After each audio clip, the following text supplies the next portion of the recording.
YB Senator Dato' Sri Dr. Mujahid bin Yusof ada mencadangkan agar kerajaan memperkenalkan anti-discrimination law dengan izin dan juga perundangan dengan izin anti-hate speech supaya kebencian antara kaum atau agama dapat dibendung. Untuk makluman yang berhormat, kerajaan mengambil maklum akan cadangan ahli yang berhormat berhubung mewujudkan perundangan anti-discrimination law. Walau bagaimanapun, perundangan ini adalah satu yang perlu dikaji dengan lebih mendalam untuk negara kita dengan mengambil kira sensitiviti dan keperluan semasa.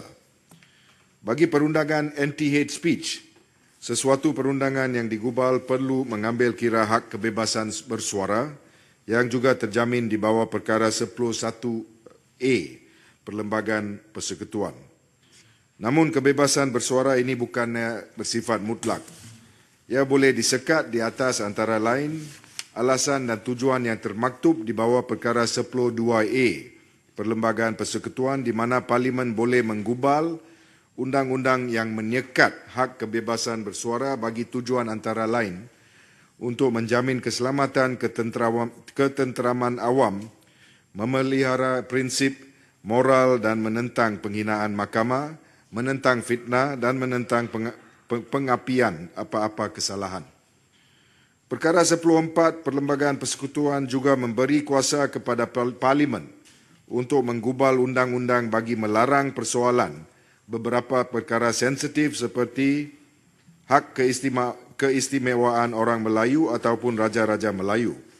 Kebebasan bersuara juga boleh disekat bagi mengekang apa-apa kegiatan yang bersifat subversif seperti mana-mana yang diutarakan di bawah perkara 149 Perlembagaan Persekutuan dan juga melalui proklamasi darurat seperti yang dinyatakan di bawah perkara 150 Perlembagaan Persekutuan.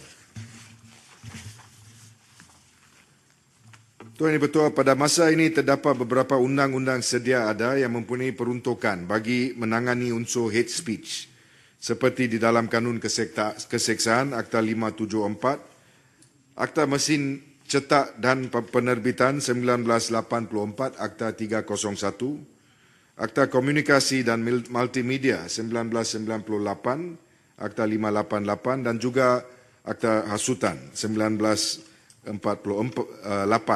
iaitu Akta 15. Walau bagaimanapun, perundangan-perundangan sedia ada ini dilihat sebagai tidak mencukupi dalam menangani provokasi 3R, iaitu dengan izin race, religion and royalty dalam menghadapi senario masa kini yang melibatkan dunia digital. Oleh yang demikian, sebuah task force perundangan telah ditubuhkan secara pentadbiran bagi membantu kerajaan dalam menangani isu provokasi 3R di Malaysia yang tidak dapat dibuktikan melalui perundangan yang sedia ada. Objektif task force tersebut, perundangan ini adalah untuk mengkaji keberkesanan perundangan sedia ada, cabaran-cabaran yang sedia ada yang dihadapi oleh agensi penguatkuasaan dari segi menjalankan siasatan serta pendakwaan, perundangan alternatif yang bersifat sivil serta model-model perundangan yang lain. Task force ini terdiri daripada wakil Kementerian Jabatan Persekutuan termasuk Bayu, Jabatan Perdana Menteri, Kementerian Perpaduan, Kementerian Komunikasi dan Digital, Kementerian Dalam Negeri, Badan-Badan Peguam, Pertubuhan Masyarakat Madani CSO, Pertubuhan Bukan Kerajaan NGO dan ahli-ahli akademik yang berkepentingan dalam bidang ini. Kajian perundangan yang lebih terperinci akan dibuat khususnya terhadap undang-undang yang sedia ada termasuk untuk memperuntukkan undang-undang berkaitan perintah mahkamah untuk mengeluarkan berita-berita yang mempunyai sifat provokasi dengan segera melalui penyerahan notis ataupun penyerahan perintah berkenaan kepada penyedia perkhidmat ataupun service providers dengan izin. Selain itu, kajian juga akan dibuat mengenai penggunaan Akta Hasutan Akta 15 tersebut supaya akta itu hanya digunakan bagi kesalahan provokasi terhadap institusi raja-raja. Tuan Speaker. Ya. Menteri. Saya tengok masa tinggal 7 minit. Saya ingin mencelah. Apa diizinkan oleh Tuan Speaker untuk saya mencelah bagi soalan yang diajukan? Ya, Menteri nak bagi laluan? boleh. Boleh? Terima kasih. Boleh. Menteri, saya minta duduk ya. Ya. Sewaktu Okey, terima kasih. Saya kira di dalam Dewan ini kita semua bersetuju bahawa akta yang memperuntukkan untuk anti-hate speech, anti-discrimination adalah satu keperluan. Saya memahami constraint yang disebut, kengkangan yang disebut oleh Timbalan Menteri. Cuma saya ingin jelaskan di sini. Pertama, bila kita kata perlu kepada perundangan itu, kita tidak menyatakan ia boleh disalahgunakan. Kerana di dalam perundangan itu perlu ada satu tahap pendakwaan yang sangat tinggi.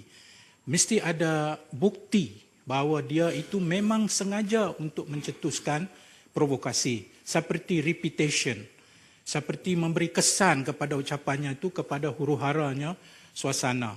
Bermakna ia bukan satu undang-undang yang biasa, tetapi dia punya tahap pendakwaan itu sangat tinggi. Saya rasa itu boleh jadi input kepada jawatankuasa ini.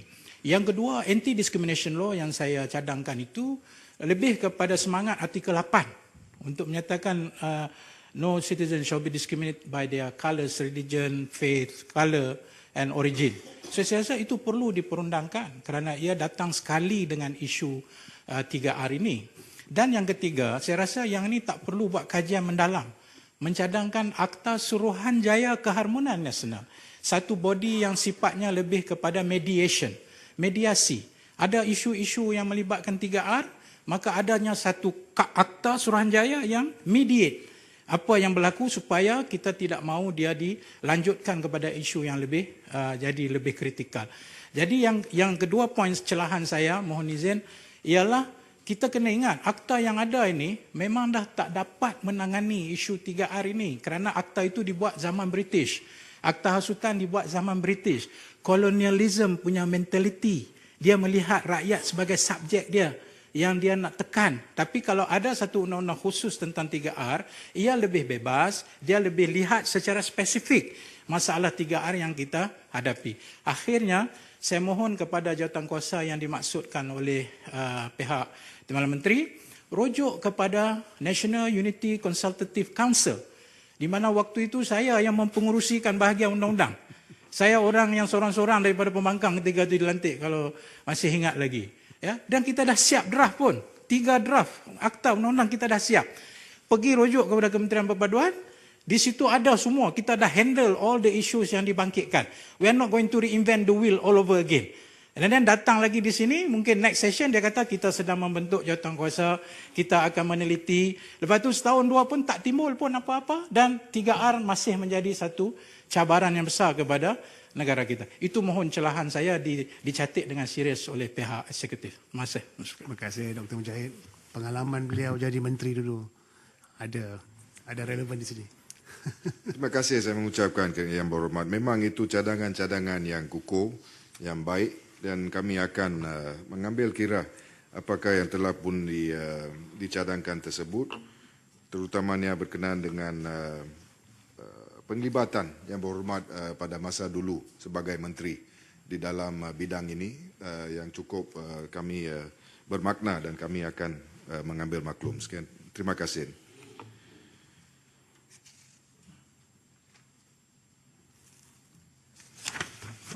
Saya melangkah terus kepada